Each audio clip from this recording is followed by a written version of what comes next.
All right, Cam. Well, thanks for starting that recording. Welcome everyone to another meeting of our Decarbonization Oversight Committee for DRCOG. And Cam, you can go ahead and take attendance, and based on who we've got on Zoom, no one's stuck in the background as an attendee. Doesn't look like it. All right. And currently for member attendance, we have yourself, Chair Barr. We have Christian Willis, Doug Rex, Emily Bear, uh, Steve Douglas, Nicole Spear, Randy Drennan, and Stephen Shepard right now. So those are the members we have, and we're ready to begin the meeting. Thank you. Yep. Just real quick check on public comment to see if there's anyone currently on the line.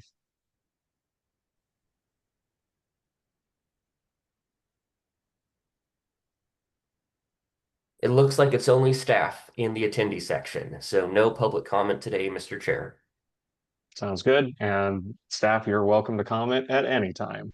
So anyway, well, welcome again, everyone.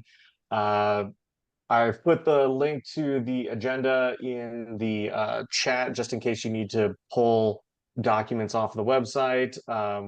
We've got a great presentation today, so we're going to kind of walk through that. Are there any other comments, changes to meeting minutes, anything else like that that we want to go over before we get started? Robert, did you have any announcements? Nothing on my end. Thanks, Steve. Doug, you good on your end? Yes, All sir. right. Thank you. Of course. All right. Well, let's go ahead and kick things off then. Team, take it away. Thanks so much, Chair Barr. It's nice to see all of you this morning, albeit virtually. I'm Chris Selk, Program Manager for Communications for the Building Decarbonization Program. Hope you've all been able to keep somewhat cool this week. I'll admit it's been a little bit of a struggle for this Pacific Northwest transplant, but we're powering through. We have a really informative presentation for you this morning. We want to keep you up to speed on all of our marketing efforts on the program. And an important part of the branding process is market research. So we have two guest speakers for you today, Josie Plout and Jen Schill from the Institute for the Built Environment, which is based at CSU. IBE is a subconsultant to Karsh-Hagen, which is our marketing services vendor, and they are currently busily gathering information, insights, and data from our target audiences to make sure that we have all the information we need to build a robust brand and campaign that are really going to inspire people to action. And before I pass it off to those two, I just want to make sure that everyone knows that your feedback is vital to the work that we're doing on the program. So please, we welcome your comments and your questions. And with that, I will pass it off to Jen and Josie. Thanks so much, Chris. I'm going to kick us off here, and then Josie is going to join in to add any insights she may have along the way, and also to help answer your questions at the end. We'll make sure we leave some time for Q&A. We're really excited to share what we've learned through this collaborative secondary market research effort that IBE conducted in collaboration with Marshall Sustainability. Philippa Cross was unable to join us today, and so we'll be sharing the insights that we collaboratively gathered in support of this overall marketing effort that Chris just shared that Karsh-Hagen is leading. So I'm going to give a quick overview of what is it that we did or are doing. We're going to spend the bulk of time on what we've learned and then briefly touch on next steps before some Q&A. So we're in the first phase. We're gaining baseline understanding to inform the program brand, personas, and a preliminary marketing campaign that will reach people broadly. This first phase includes both primary and secondary market research. Today, we're going to focus on what we've already learned from the secondary. We are currently continuing the primary research, and we'll be wrapping up this phase at the end of this month. In the second phase, we're going to be looking to better understand specific audiences to inform audience-specific marketing and outreach. And then throughout the remainder of the project, we'll be measuring campaign effectiveness so that we can inform continual refinement. The program is focused on, we've been focusing our research on these 4 key audiences: low-key homeowners, pragmatic homeowners. On the next slide, you'll see building owners and managers, and contractors and future workforce prospects. We're using different strategies to work with each group. We had an in-person focus group earlier this week in Denver with representatives from 7 community-based organizations and governmental groups that work with low-income communities to reach that first group. On July 23rd, we'll hear from pragmatic homeowners via an online platform called Remesh that uses AI and advanced algorithms and will enable respondents to answer open-ended questions and evaluate one another's responses through anonymous voting. And then for both building owners and managers and contractors, as well as future workforce prospects, we're in the process of conducting virtual interviews. The secondary research is already complete. We did both a literature review and a scan of existing or past marketing campaigns in the United States, as well as to some extent internationally. We focused primarily nationally and as much as we could looking at regional campaigns. For the literature review, we reviewed more than 100 reports and studies. We focused particularly on studies related to audience reach and adoption of energy and electrification technologies. And through that lit review process, we were looking especially at mindsets, values, perceptions, awareness, motivators, and barriers, and obviously learnings that we could use around key messaging. We also reviewed 50 marketing campaigns, primarily related to building electrification and energy efficiency. Again, these were mostly across the United States, some regional, and some were international. And through that process, we documented the names and taglines that those campaigns used. We took a look at what motivators and barriers they really sort of promoted or addressed through their campaigns. And we found any key learnings that we could, because there were some organizations that published actual learnings from how the marketing campaign went. So the key learnings I'm going to share today are based on what the research showed to be most effective, as well as on what related marketing campaigns, particularly successful ones, have done. And I know there's a lot of content on this slide, but I will try to hit on the high points here. A critical finding was that the biggest motivators most commonly identified were not climate or environment, which maybe is a surprise for some, maybe not for others, but really it's about personal benefits, especially cost savings, comfort, and health. Peer influence is also a notable motivator that I want to call out. And then for barriers, cost and complexity were at the top, particularly when we're talking about these energy solutions and especially heat pumps. Findings related to trusted messengers, you can see here, really underscore the important role that contractors will play in market transformation. And then you can see here, there was only one research study that leaned into assessing visuals, but it found that real life visuals were most effective because they help demystify what the technology is. And that research was focused on heat pumps. Research also showed the importance of leading with core benefits. Here again, cost savings, comfort, health, to some extent efficiency. There were cautions and messaging about efficiency, however, because while that is obviously very attractive to people, it could lead to inaccurate conclusions about cost savings, which is not always the case for heat pumps. This clip is from the website of the Air Source Heat Pump Collaborative out of Minnesota. And you can see how this was informed by some of this research that the Center for Energy and Environment conducted.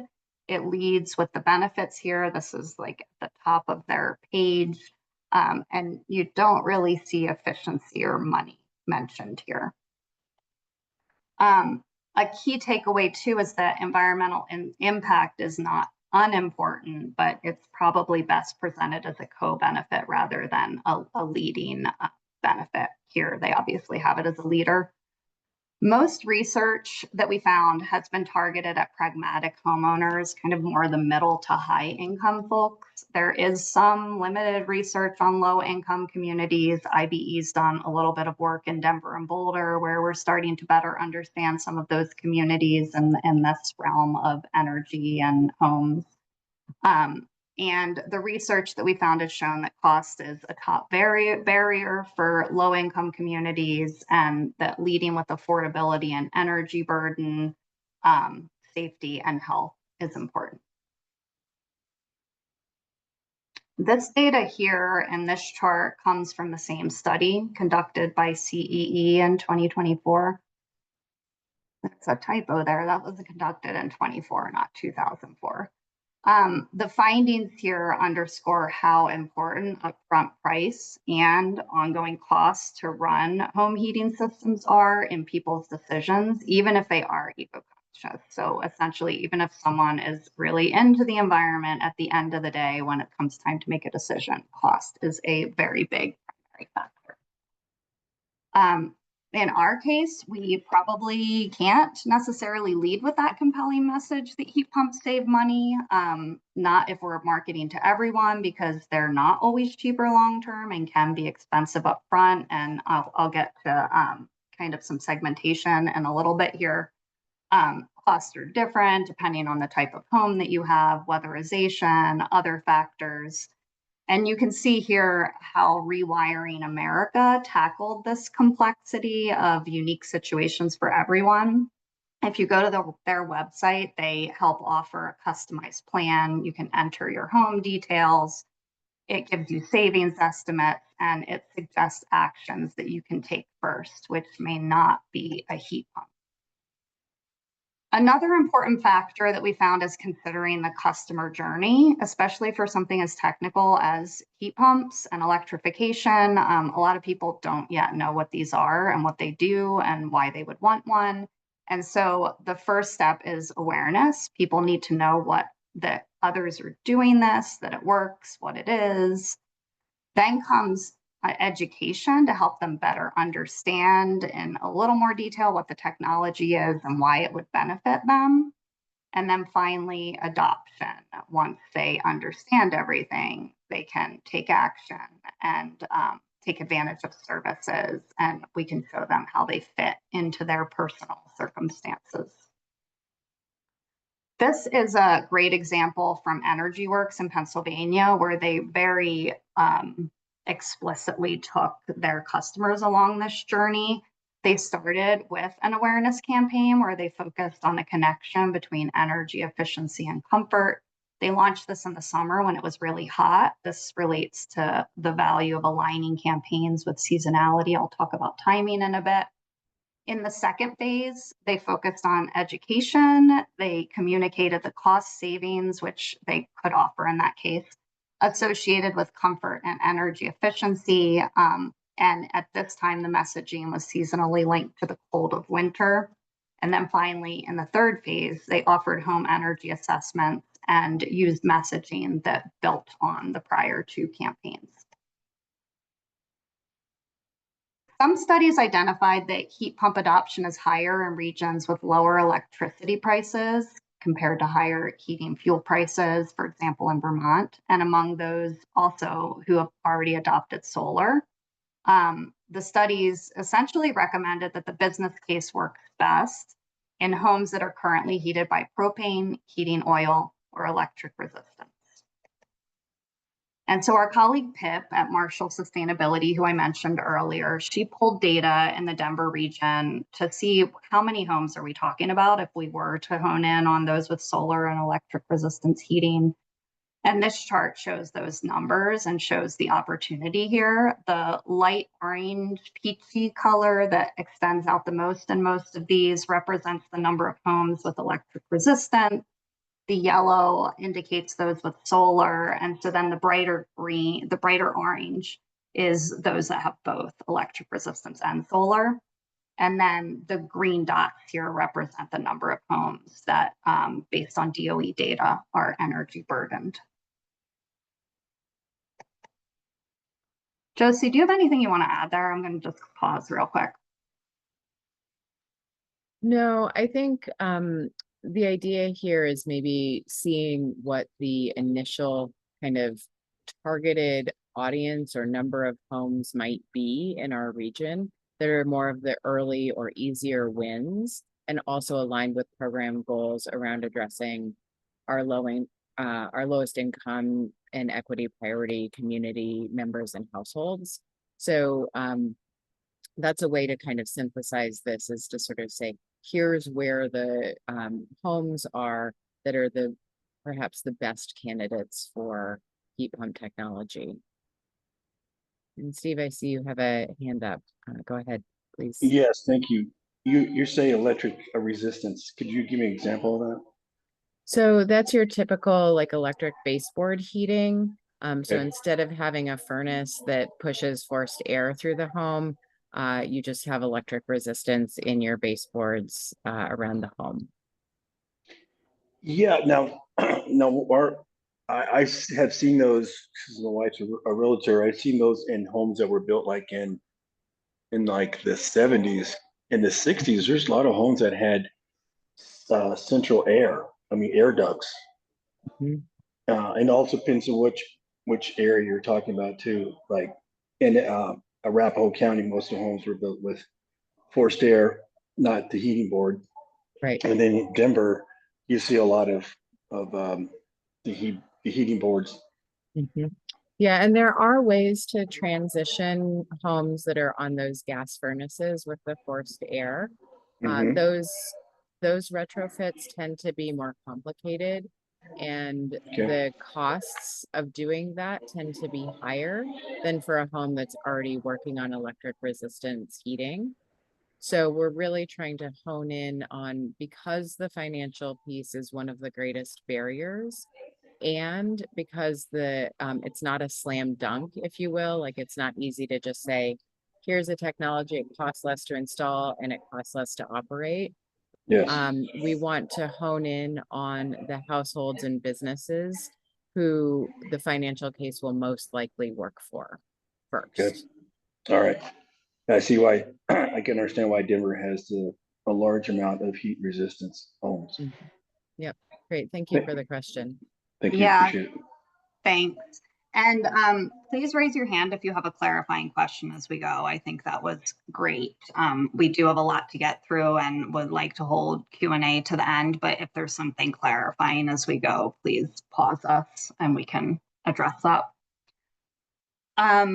Okay, so addressing barriers directly. Some research suggested it's best to just get this up front because, and I think I mentioned this a little bit earlier, barriers in many cases carry heavier weight than motivators in decision making. So even if someone's really motivated by something, at the end of the day, if there's a barrier like cost, it's going to hold them back.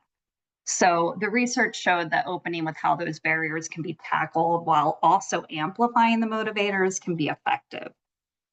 We need to make sure that we're ground truthing any statements that we would put out there about lower costs, ease, and comfort before we lean into this strategy. That's part of the research that we want to do, is talk to people who are actually doing this. We found very few marketing campaigns that address the barriers up front, but I love this one that did it. Electrify America's Normal Now campaign was really clever. It featured technologies from previous decades and highlighted how they may have been weird in the beginning, but now they're being taken for granted and key part of our lives, and we rely on them for everything. We also gleaned through the research process more specific insights for each of our core audiences, each of the four. For low income, the most compelling messages we found were related to relief from energy burden. These folks also want more comfort, and health is really important. But at the end of the day, most importantly, they can't be saddled with high upfront and high future ongoing operations and utilities costs. Jen, before you move on, I wanted to jump in with one of the, and yes, we'll share this presentation out with you all. But one of the key things that we learned in our focus group this week with our communications advisory committee is that many lower income households also do not have air conditioning. And in instances where we've been able to provide air conditioning and do that equipment with, heavily reduced cost, upfront cost, it's really providing a meaningful quality of life difference. So folks living in mobile homes, for example, often are unable to be at home during hot weeks like we just had, and they find alternative strategies. But those who are now able to enjoy the benefits of air conditioning are spending more time with their families. They're able to cook at home. So there's multiple benefits there. And some of them have even said that the additional cost of air conditioning is a really big improvement to their quality of life. So there is a little bit of a complex, situation there when we talk about our equity, priority, and low income community members and access to cooling, and the relationship between that and additional utility costs. Right. So essentially, there was willingness to pay the premium because it increased their quality of life and was such a game changer. Thanks, Josie, for adding that. For the pragmatic homeowners, we found that they most want more control of their energy use. They want to manage their bills, and they want to have at least the same comfort that they have now. I'm going to go through these kind of quick. For building owners and managers, their priorities are tenant retention, good return on investment, and reliability of the technology. They want to know it's going to continue to work into the long term, and there's not going to be a lot of maintenance. And for contractors, they want to feel confident that they can offer the right technology, the right fit to meet their customers' demand without a hassle. It needs to be easy, straightforward. Looking more into pragmatic homeowners' perceptions of electrification, they view it as modern, efficient, potentially a way to save costs, but they're skeptical of the technology, and they may find it to be complex or disruptive, particularly for the install, for example. Low-income homeowners, jumping a little bit back and forth, perceive electrification as out of their reach because of the costs, and they worry that they'll be strapped with higher long-term utility bills. They're also less likely to associate electrification with immediate benefit, which is really important in their decisions. And I think that's an example where the AC example or point that Josie just made comes in to show the complexity here. This shows highlights from a national segmentation study done by YouGov, where they clustered audiences by their alignment with different perspectives. And you could see here, Colorado had a greater percentage of residents who were who consider themselves green when keen. They agree they should do more to protect the environment, but ultimately they're pragmatic. Sustainability is not entrenched in their lifestyle, and so point being, that cost concern would easily override the green tendency. And although cost is a primary message, there will be different segments within the pragmatic homeowners and different segments across all of our audiences that are going to respond to different co-benefits. In CEE's work in Minnesota, they identified different segments within this pragmatic homeowner group that saw varying barriers and motivators. And you can see here this lifetime value seekers, based on their research, that number one, this was the largest segment, and ultimately they determined that segment to be the most attractive for targeting heat pumps to. This segment is risk averse and primarily concerned with time and money spent on a new heating or cooling system.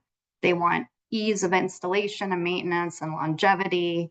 And you see the eco-conscious innovators here. So this is kind of similar to the point I just made. You might think that this would be the more likely segment to target, but based on CEE's research, both because it was a larger portion of people and because they could be shifted with the right motivators, they determined that the lifetime value seekers were the best group to target.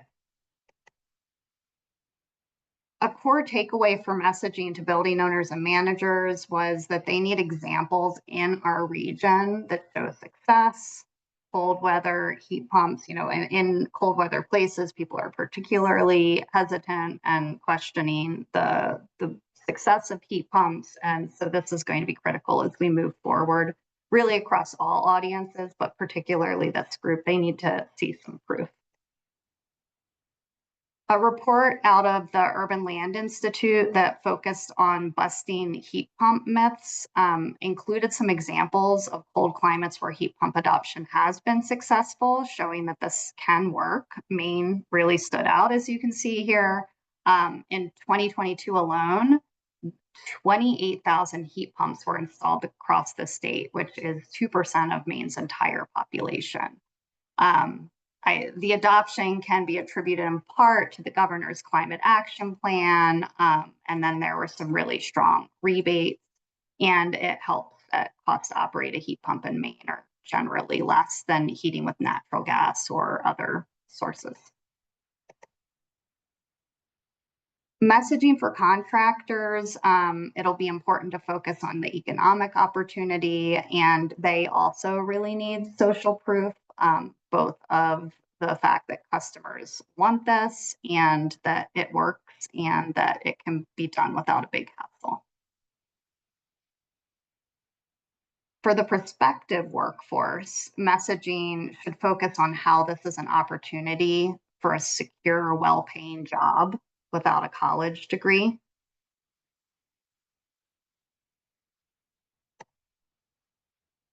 I mentioned briefly earlier how timing is important, as we saw in the Energy Works campaign that you can see again here.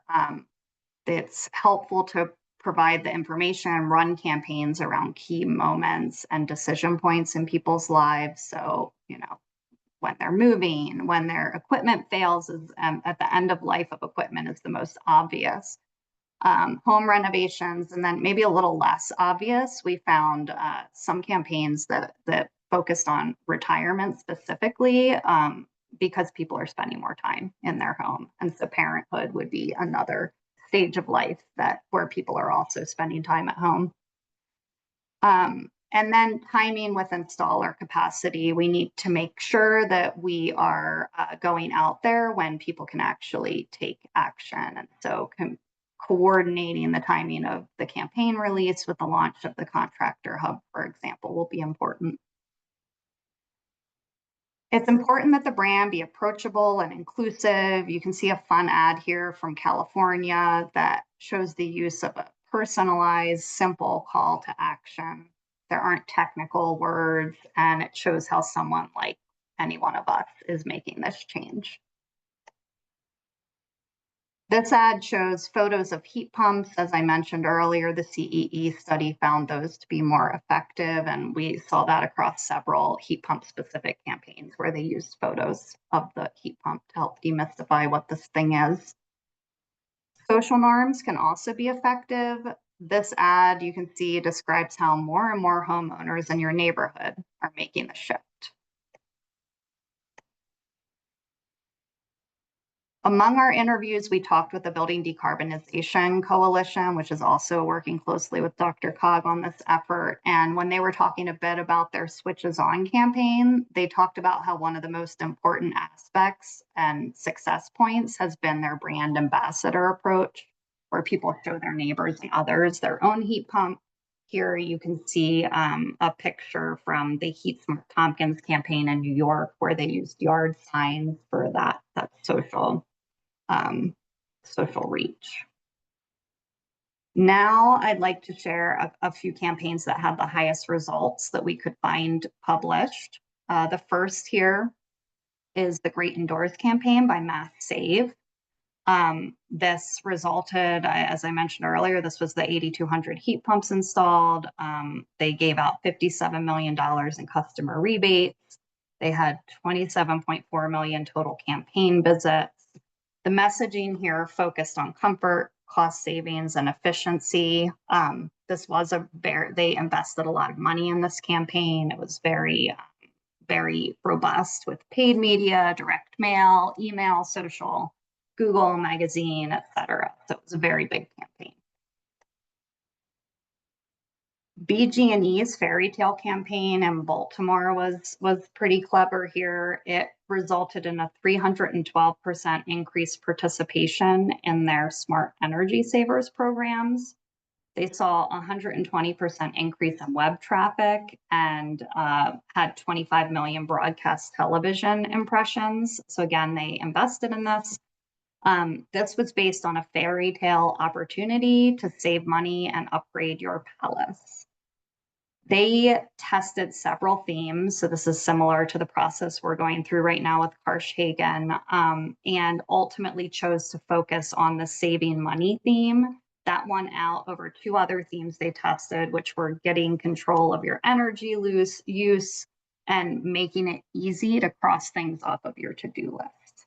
Their messaging also addressed comfort and efficiency in addition to cost. PSE&G's Welcome to the Savorhood campaign in New Jersey saw a 219% conversion rate increase and 676 million impressions. Again, TV was involved in this campaign as well as other platforms. This campaign was founded on the concept of if savings were a place. It depicted an idyllic community where all roads lead to smarter energy choices, and it offered integrated messaging that focused on comfort, cost savings, efficiency, and convenience. This animated series from the UK government features, this might be my favorite. It's really adorable. It has real life stories from interviews with heat pump owners of diverse ages and backgrounds that are just quirky and funny. And maybe I can show a couple of these after I close out the PowerPoint. I don't want to mess with my screen right now. But basically the way they took this approach is you can see someone like you who's really enjoying their heat pump in their home. This campaign launched in March, so there wasn't any public data we could find, but it's been praised for its warmth, charm, and effectiveness in really making heat pumps relatable. This is another really hilarious one. IKEA has put out a series of energy thieves ads. These offer down-to-earth storytelling. This one playfully communicates the benefits of heat pumps, differentiating from the traditional technical energy advising. This one launched last year. We couldn't find any public data, but it seemed pretty brilliant. We took a look at trends across the marketing campaigns. Cost savings and affordability were the most universal benefits that we saw. Among heat pump campaigns specifically, comfort was the most common benefit that was promoted. And there are other motivators that we saw that you can see on the screen here that other campaigns either touched on or really embraced that are worth our testing and looking into and considering. And again, when we get into the different sub-audiences and providing outreach to them specifically, some of these may resonate with some more than others. Many campaigns also didn't stop at marketing. This is kind of back to the Switches On campaign. They also did a lot of community engagement, had community events, and did door-to-door outreach, etc.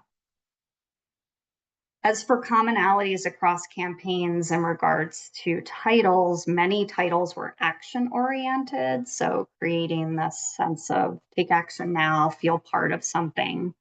Some campaigns tied this complex technology to the quality of life. Some made people feel part of something bigger. And a number of them used storytelling and humor to make this technical content more approachable. We'll need to find a consumer-friendly name for what we're calling Decarbonize Denver right now. Here you can see some tallies of the themes that we found highlighted in campaign names and the benefits that were most promoted that I just touched on. In terms of those themes, you can see electrify and electric was pretty common, but we know that this can be off-putting to some audiences. We heard pretty loudly in the focus group earlier this week that it's pretty much a no-go and a turn-off for the low-income communities. As we consider a name for the program, we took a look at what are other programs called and that are available to those in this region.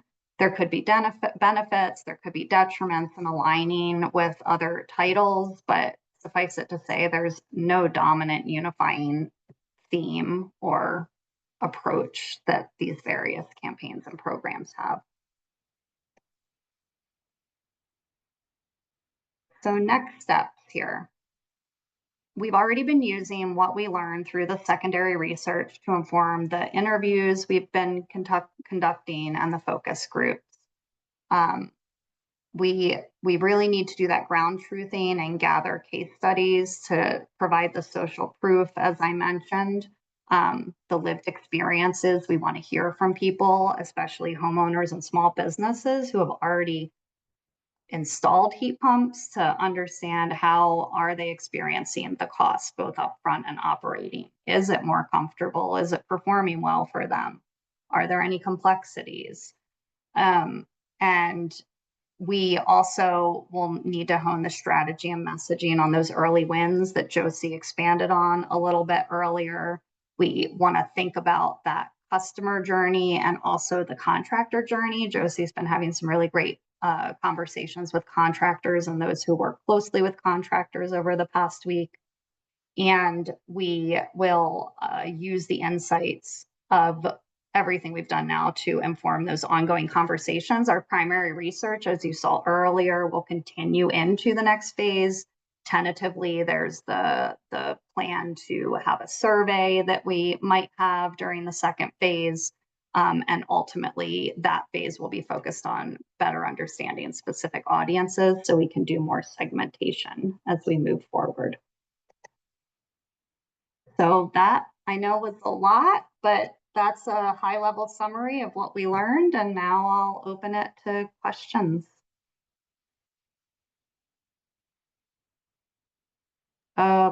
Actually, should I show those videos first? Maybe we'll start with questions, and if we don't have enough questions, I'll show them. Mr. Shepherd, you threw one into the chat. You can come off mute and camera if you'd like, or someone could just address it because it's in the chat.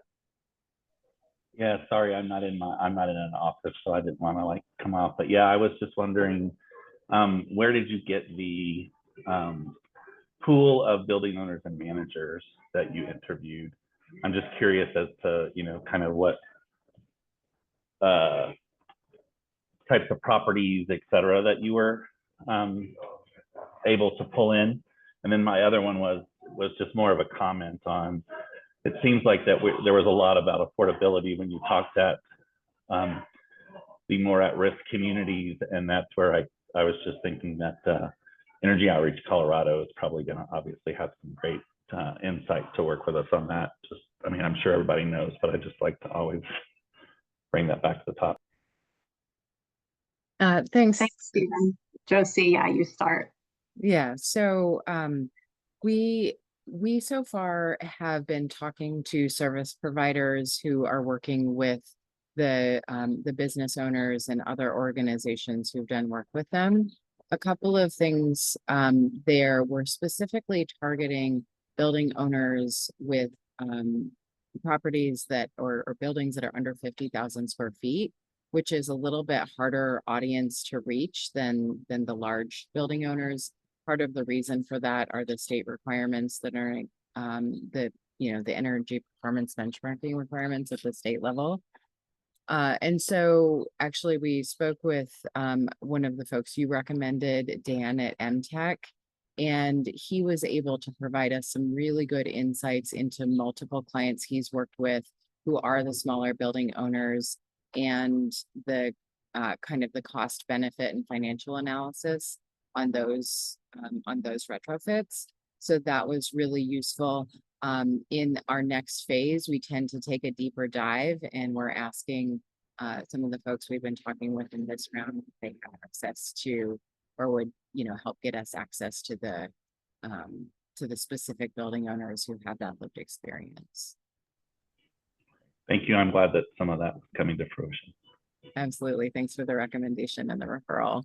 And then, yes, working with folks like Energy Outreach Colorado is going to be really important as we look at our lower income community members and how their programs are working. Obviously, the DRCOG program has really heavily subsidized opportunities for low income households. And so that will help to address the financial concerns. And then Energy Outreach Colorado has great programs to really make sure every step of the way folks are getting the support and education and what they need to successfully transition their homes. I see another question in the chat in regards to how are we building trust with low income communities. I will start this. Josie, you can add, and then Chris, I think probably you can round that out actually. So for this first phase, which is happening very, very quickly, we had initially actually talked about getting individual residents to come into the room in a focus group to provide feedback on the different names and taglines that we were pulling together. But because things were happening so quickly and because of just their deep roots in the community, we ultimately decided let's gather those who work with those communities through their CBO, through their governmental work. And so we've started there. That group is going to continue to be engaged through the fall and most definitely beyond as well as we go through the campaign to continually get this touch point and litmus test of are we on the right track? What needs to be shifted? Anytime we build something, design something new, is this actually resonating with audiences? And Josie, I don't know, maybe I'll just pass it to Chris because I know there's also another really in-depth community engagement aspect of this effort that carries on from the marketing work. Yeah, thanks, Jen. I'm happy to jump in on that for a bit. Our community engagement plan is, I would say, very low income focused.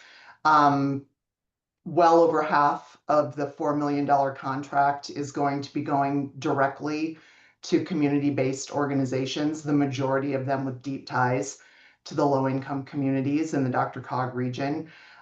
Really hoping for some significant boots on the ground help from those CBOs through these grants to help us reach these low-income communities. We view it as not a check the box exercise. It's vital to the success of the program.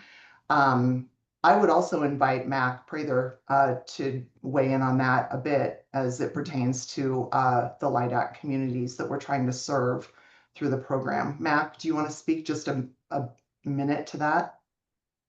Sure. Yeah, thanks, Chris. The only thing I might add is we have this nearly $48 million low income focus program that's designed really to be a much more in-depth, full service kind of white glove approach. And so that, yes, the community engagement, the messaging and trust building on the front end of that is important. But I think with the help of Fernando on the team, we're really trying to design a program that's personal and responsive to people's needs. So yeah, thanks, Chris. Yeah, thanks, Mac. Dr. Walker-Ravenel, I really appreciate that question. I know you and I have had some good conversation around this. Just an update for the committee. We are in the process of reviewing and then getting ready to interview 3 community engagement consultants, all of whom bring very strong chops regarding granting and working closely with CBOs. So really excited to see that develop. We should have an ability to begin contract negotiations with them the first week of August, pending board approval. So lots more to come on that. Awesome. Thanks, Chris. Josie, I'd like you to start in response to Steve's in the chat. He's asking about how we ensure that when energy efficiency upgrades are made to a home, the current renter isn't displaced as a result. Many people living in homes that aren't energy efficient are renters.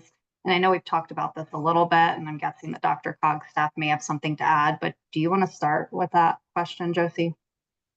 Actually, I would defer to DRCOG on that. That's more in the policy realm and the work that's happening around renter protections. I also want to acknowledge that we have a queue of folks with their hands up as well. So maybe we'll take this one and then we'll go to Nicole and Emily and Mac after that. Thank you. I appreciate it. I was just gonna call that out too. Thanks, Josie. I was going to just respond to that question from Mayor Douglas. It's a huge question. I think it's something that probably every jurisdiction that's working on this is trying to work through, and it's a tough nut to crack with the question of displacement and kind of the green gentrification. Specifically, a reason that our low income program is starting on regulated affordable housing. That's the initial focus, and low income homeowners, because we recognize that if we're going to go in and do these significant improvements in naturally occurring affordable housing or work with renters more in depth, then that is going to take a lot more infrastructure and a lot of engagement. So we're kind of starting with the areas where we can reach lower income households and not affect these issues as much, but yet it's going to deserve a lot more work and community engagement. In Denver, we actually had an agreement with rental owners for a healthy homes program where they would sign a document about their goals of keeping people in place, not raising rent above a certain level. So that helped open a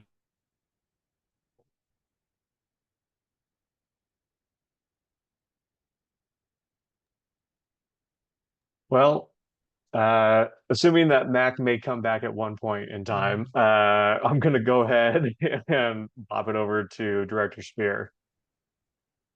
Thank you. Thanks so much for the presentation, all the work that you all have been doing on this. I've been trying to figure out how to phrase my question, so bear with me a moment as I try to get it out a bit. Here in Boulder County, and I think this is probably true for much of the Front Range, the costs that have impacted households, especially lower income households, the most over the last 5 or so years are housing and healthcare and childcare. Those are the big ones. And so I think what I'm trying to just wrestle with is I think that everybody is looking for cost savings anywhere they can get it. How does a message sort of targeting energy costs tie into these sort of big 3 cost areas? Because energy is not one of those that have contributed the most to people's just sort of economic instability right now, at least here in Boulder County. And I think this is true across the Front Range as well. So I'm just curious about how to sort of, are you thinking about how to fit those together? How can that hitch into the wagon, given it's not one of the bigger burdens on households? I mean, and I'm not saying it's not a burden, it's just not one of the fastest rising burdens.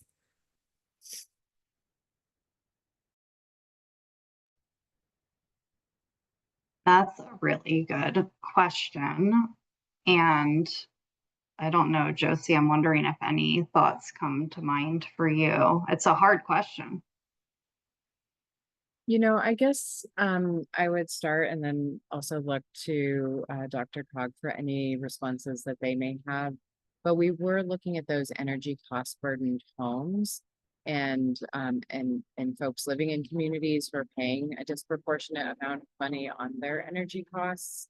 And part of the overall program is meant to target and that doesn't quite feel like the right word, but meant to support those energy cost burden households by providing them with more comfortable heating and cooling options, more complete heating and cooling and options, as well as to address the costs that they're spending on utilities. And that will, of course, free up money for other things. I don't know if there's anyone at DRCOG that wants to add to that, but I think if we can help reduce their energy costs, that frees up money for other priorities. And if we can help improve the quality of life for those folks, they're able to spend more time at home, potentially able to cook more meals at home.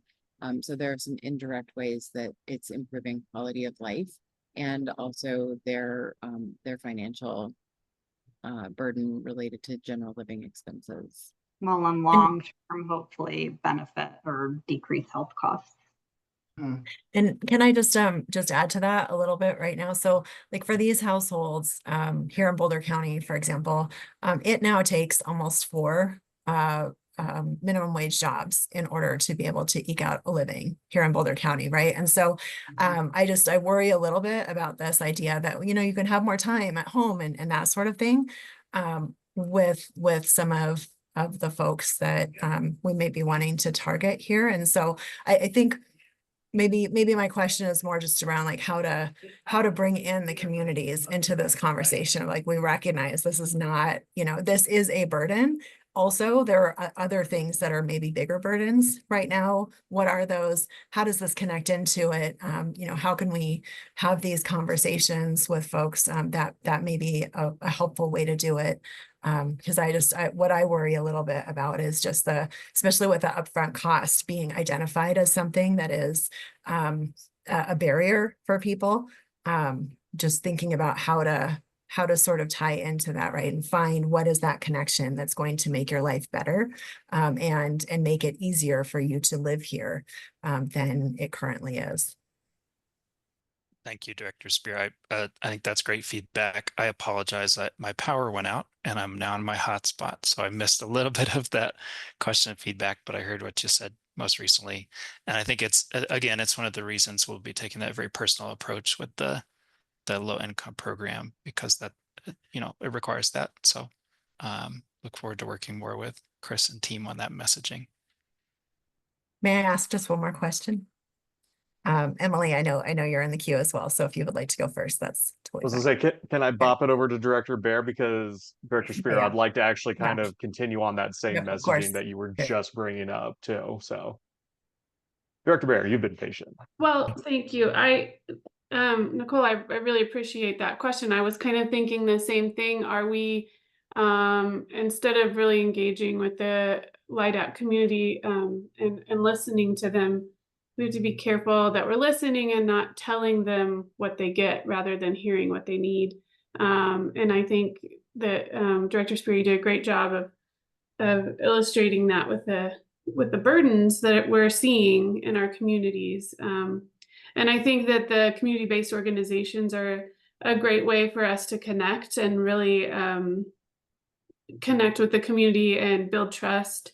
And I think our focus should be hearing from them and listening and looking at how we can connect with those needs.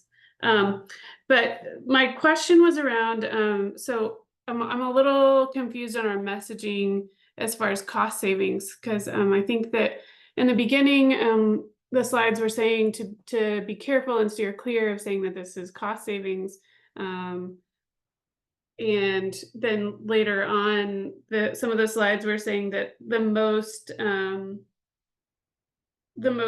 frequent campaigns or successful campaigns noted the cost savings. So I'm a little confused about that. I have friends who rebuilt their home after the Marshall Fire, and they did net zero. They have heat pumps and a lot of things like that. And they were very surprised at how expensive their energy bills are now. So, and I just was talking with them just a couple weeks ago.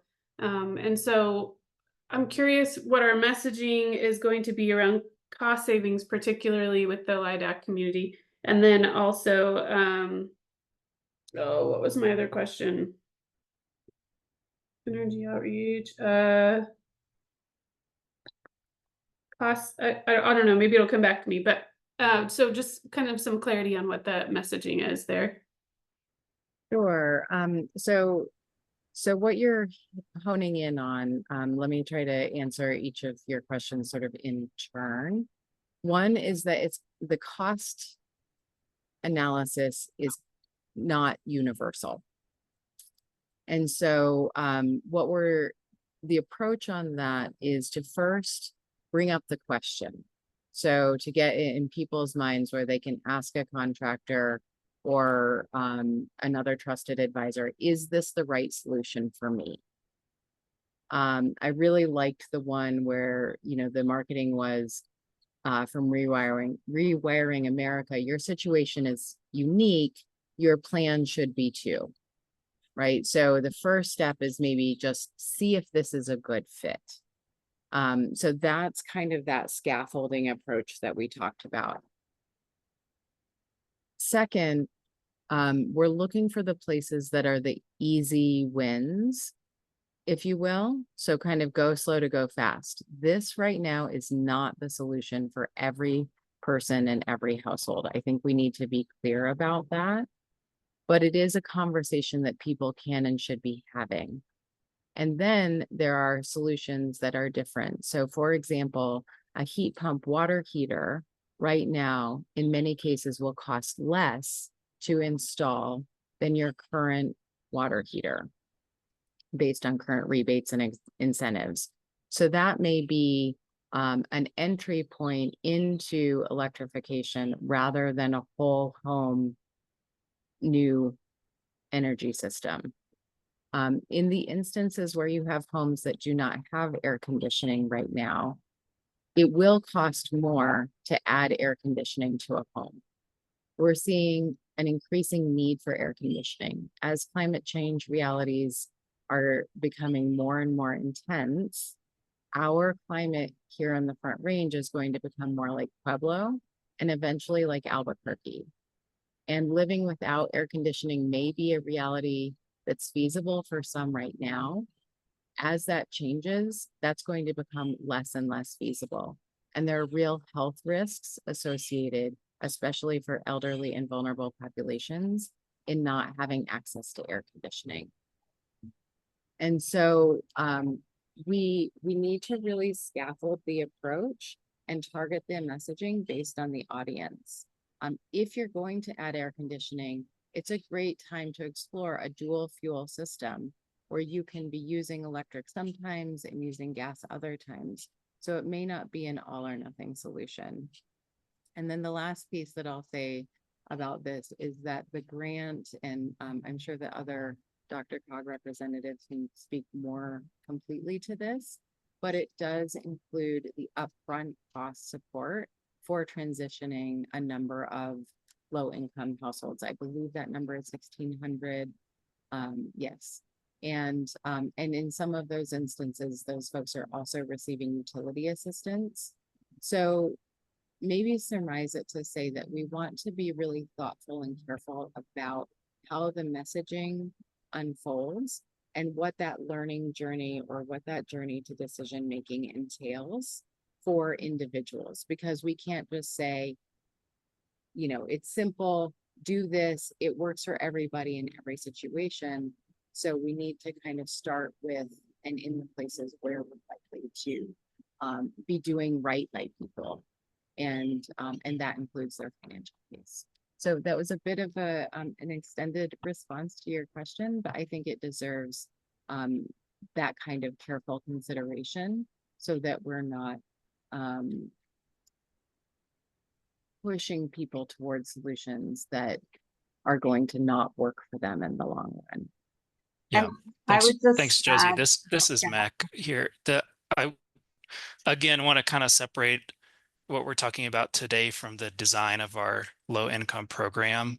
That program, we're requiring our program administrator to model utility bills for the intervention so we can accurately communicate that to everybody in that program. We will, for that program, be doing more holistic approaches like Mayor Douglas mentioned, sealing the air leaks, repairing windows, doing that sort of thing to ensure those bill savings and layer on community solar subscriptions and fallback after fallback and education and capacity building. So we're protecting the folks that are part of that program. And just really quickly to directly address kind of the disconnect in the presentation, the fact of the matter is that a lot of campaigns and a lot of the research did point to costs and cost savings being the #1 benefit. But the challenge is that that's not the case always, especially where we live here in this region. So that hence the complexity and the need to really get more specific with our audiences and not go out with this general broad message. Maybe that cost savings is relevant to the audiences we ultimately target. Yeah, that makes sense. Thank you. And you kind of answered my other question with your question, which was, if we have the grant to sort of offset costs up front, but in the long run, energy costs are still greater. Is there opportunity for folks to make this an affordable option in the long run? And I think that the utilities, the bill support, I think is a way that we can do that. So thank you. And potentially a beneficial electrification rate from some utilities would be helpful there as well. The last thing that thank you. I'll add to that response is that the benefits that we were speaking to about people saying that they could enjoy their homes and be at home, that was coming directly from folks who are working with mobile home residents and what they said were the benefits. So that's just to be clear, not an idea that we came up with, but one that was coming directly from community members who had lived with and without air conditioning and speaking about the benefits of having air conditioning in their homes. All right, thanks so much, guys. This is a great discussion. Let's keep it going. Director Spear, will go back to you, and then Mayor Douglas will bounce over to your question that's in the chat. Thank you. My question was just around, are we doing sort of specific engagement with immigrant communities? And I just asked about that specifically with having conversations, building some trust, right, at a time when it's not so comfortable to be engaging with government organizations. Yeah, Director Spear, I'll take that really quickly. You're exactly right. It's a real challenge, the timing of some of this outreach. Just to be very transparent, there's a lot of outreach fatigue amongst a lot of these communities, immigrant and low income, and where they coalesce. And I think that's why it's incredibly important to have people on staff and working with a consultant that are not only, at the bare minimum, able to translate messages in a culturally appropriate way, but to be able to meet people where they are, to do that listening and that really authentic outreach that we need for this to be successful with these demographics. It's going to be vital at a time when a lot of these community members don't feel safe having people in their homes. They don't feel safe with what they see as the government having too much of their personal information. So it's definitely part and parcel of everything that we're looking at regarding our community engagement plan throughout all of the sectors of the program. I really appreciate that question. Thanks. And I will just add that just yesterday, we released an RFP for multilingual workforce training to try and get more variety in the language of contractors that are going into homes. We know if there's a Spanish-speaking household, it's going to be very uncomfortable to bring somebody in, let alone ripping out your furnace and in your nooks and crannies. If there's language and cultural barriers in place. So that'll be for $900,000 for 2 years to bring more diversity into the workforce. And we encourage you all to have your local CBOs apply.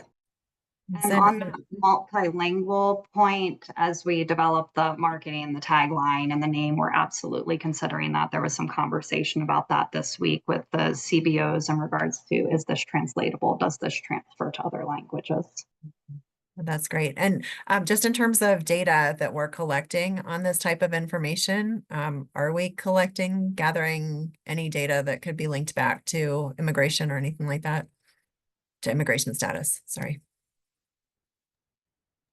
No. From a community engagement aspect, absolutely not. Okay. And as far as the program goes, as you know, folks are applying for the program and things like that, is that anything that is traceable, I guess is my question. It should not be. That's on our, we're aware of that. So yeah, thank you. Thanks, Director Spear. Mayor Douglas, did you want to kind of shout out your question? Oh, it was answered in the chat. Okay. And then also, it was given back in the feedback live. So Perfect. appreciate it. And Mr. Shepherd, you also had a question actually kind of related to some of the conversation we were just having around workforce development. That was part of the chat as well. But do you feel like you got a good spot in there? Yeah, and I think Clay and I are on the same page, which is good. That, you know, this, while we're doing all of this outreach, it seems like that, you know, based on everything that I'm hearing around the economic situation that a lot of folks are finding themselves in, are probably not aware of some of the training opportunities to get them into higher living wage jobs. And so it might be great to figure out a two-prong approach that while you're approaching them on this, hey, and by the way, you can help be part of the solution by going to these training programs. Yeah, absolutely. Sorry, the only thing I'll add on that too is Mac has been really thoughtful in his design of his low income program to really emphasize that the funds, if we're fully retrofitting 1,600 homes in low income communities, which contractors are getting those opportunities? And there's a requirement that a large percentage of those contracts and those projects are going to local contractors. So it's your neighborhood contractor coming in to your neighborhood household or community versus someone from out of town coming in and reaping the economic benefits. Dr. Walker Ravenel, yeah, you mentioned still being transparent is important regardless. And I think this group would, if you'd like to expand on that, please feel free. Okay, here we are. I'm sorry, I'm getting my tire changed. I was driving and I almost had a flat on the highway. So I had to pull over. Stay safe. This is DRCOG people you're talking to, so we're all about transportation safety first. But at this tire shop, but I am here. Give me a moment. So what I was saying was that even when Chris mentioned about the CBOs that are coming in, I think at the end of the day, we're still going to have to be transparent to let them know that it is coming from DRCOG, just because that trust piece comes in. So even if we as BPUB are selected or any other CBO is selected, it's still important to mention that the funding and the resources is coming from a government entity. So then they can feel more trust. That's why I mentioned about that transparency. Absolutely. Yeah, that's absolutely true. Dr. Walker Ravenel. Thank you.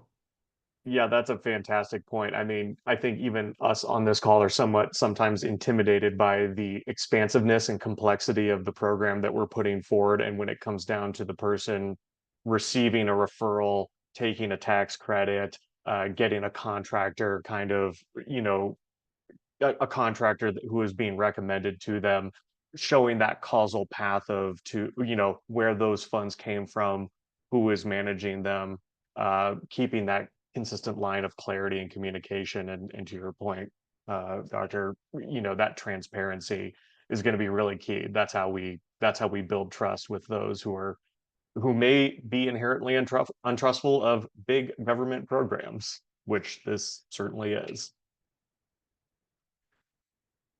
Mayor Douglas. Thank you. With this program, I know we're talking about low income areas, and what about people who fall into, they're still in the AMI where they qualify based on their income status, but they don't live in a disproportionate impacted community. Would this program also be available for people who live within other areas of the city? For the low income program, yes. The qualifications there are income restriction. So, okay, you know, you live in affordable housing or you income qualify. And then if you are outside of those qualification requirements, we have energy advising for anyone and incentives for anyone to help buy down the cost of certain pieces of equipment. All right, thank you. Well, we don't have any other board members queued up in the chat or with hands raised at the moment, but I did want to, before I kind of piled onto some of the other comments, I wanted to make sure that was still open for folks. And seeing none, I'll go ahead and start piling on. Well, Director Spear, I think you kind of hit something that I was feeling. Actually, we've all kind of hit on this about current economic conditions that are now going to be, especially in the coming years, disproportionately impacting low-income families, where they're balancing health needs, they're balancing transportation costs, they're balancing all these, food costs, all these other factors for which their lives are in this flux. And I think, part of this, obviously we can't wrap an entire societal message into do a heat pump kind of thing, and I understand our goal. Acknowledging, especially in our marketing and communications, the challenging nature of having to weigh salient and high priority aspects of our lives in times of diminishing capacity, I think is going to be really, it's going to be thoughtful. It's going to speak to the moment. I think a lot of the campaigns that you all were showing, there was almost a kind of an image and a communication of kind of this I don't want to say abundance because that leads to other thoughts, but this kind of time of plenty. And there's going to be a challenge here, right? Saying like, well, when you're faced with having to pay for X or Y or make investments here or there, to be very conscious about saying why this is a worthy consideration in your investment, why this is something that you can do for the comfort of your kids. Maybe you have a parent that is going to be moving in with you. So you're young, you're old, you're coming home from a hard day of work. Maybe you're working to get educated in installing heat pumps, but maybe times are tight, but this is a worthwhile investment in both your comfort. You owe it to yourself in terms of your comfort and your family, providing that comfort for your family. It's going to be a challenging message, but I appreciated the overview. I think but the speaking to the moment right now, it may require something a little bit different. Well, and I That's think that, go ahead, please, Jen. I was just going to say, I think that underscores the need to really identify who should we focus on reaching and not try to reach everyone. Just so you can add, that's all I was going to say. No, I was just going to appreciate the insightfulness of the thought and comment there. And I think there's a general amount of like positive, but not overly so, right? And that so what is a sort of a compelling but measured way of communicating and to your point of the moment or where we are, and to create a brand that also has some longevity to it, right? We're looking at, the duration of this grant is 4 years, 4 more years.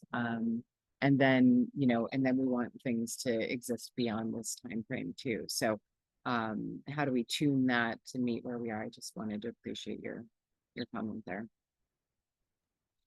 No, thank you, Josie. Yeah, I don't have, I mean, I've got a bunch of more stuff written down, but you all don't need to listen to me kind of ramble on, but Chris, I might just pass you some of my notes. And I think especially, by the way, thank you again for the presentation. There's a lot in it. And actually, I'm kind of still scrolling up and down through the PowerPoint, trying to digest and the like, but I might encourage others here on our committee to provide some of that insight and feedback as well. I think the messaging around this kind of thing is going to be very nuanced. It's going to be very specific. If you find that maybe there are messages from other programs out there that kind of spoke to you, like I kind of work in the LIHEAP adjacent world where, you know, there's like low income utility support programs, and there are messaging and communication strategies around that as well.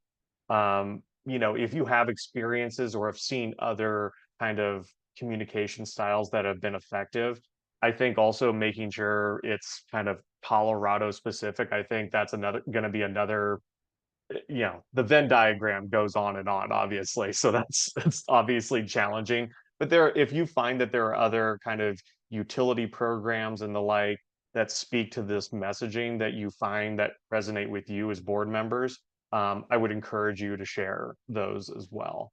And maybe, Chris, I pointed at you, but you seemed kind of like the natural fit for that. No, I really appreciate that, Chair Barr, and I would really love any feedback via email or phone regarding what you guys heard today. I think, Steve, you just mentioned my favorite word to describe this program, and it's nuanced. It's just not a really clearly delineated program, and I think that's kind of the beauty of it. We're trying to do a lot. There's a lot of kind of between the lines work going on right now, a lot of shading, if you will. And I think that there's a lot that we can learn from folks like IBE, and also just what you folks have all seen kind of and experienced. So I would really appreciate any feedback, any information, share any campaigns that resonate with you, complaints, thoughts. I want to hear them all and be able to pass them on to the group, and then make Robert deal with all of it. So that's my goal. Appreciate that, Chris. You're welcome. So just wanted to say real quick, we're kind of coming up to an hour and a half, which feels like we done beat this horse dead. But like I said, if you have follow-up questions for our presenters today, Robert, Chris can facilitate getting questions answered, ideas, all the like. Robert, you know, as we're kind of wrapping up the meeting here, I do want to point out Robert sent out a great kind of quarterly summary blast. Robert, did you want to speak on anything in there specifically that the board should stay kind of aware of? No, just to thank you for allowing me to put you on that email list without your permission. I did think it would be useful so we could, you know, you could stay up to on some of the details of the program that we don't have time to cover in these meetings. But, you know, I'm just really happy with our progress. You saw the amazing staff and their qualifications that we have on board. It's such a great team.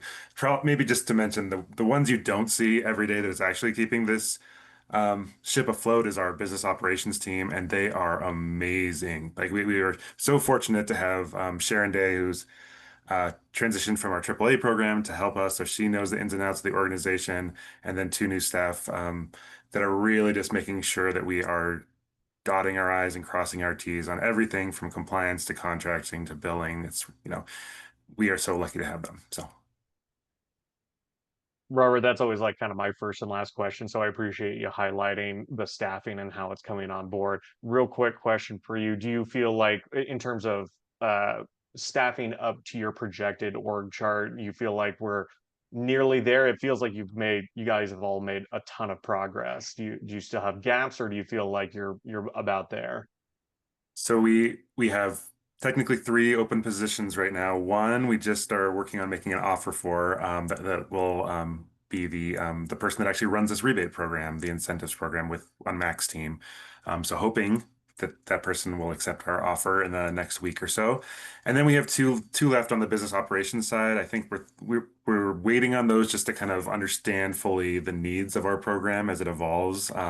So those may be posted in the coming weeks, but as I've said, every time we've gone out to hire, we've just found amazing candidates, and we just have a really good cohesive team that's really passionate about their work they're doing and just making great progress here. And then I think Clay wanted to give a quick update too. Oh, yeah, real quick, just regarding our last meeting, I know we kind of left on you know, plans to come, and just wanted to say that we did go ahead and submit our Sunrise application to the state for review. My understanding is the process, DORA, this office within DORA called Copper, They take 3 weeks to determine what they will and will not review for all their applications, and they will let us know. So there is a world where they don't recommend for or against this state license, and they just say we're not going to review it, which might make me go a little crazy because it is a 50-page application. But yeah, that's just an update.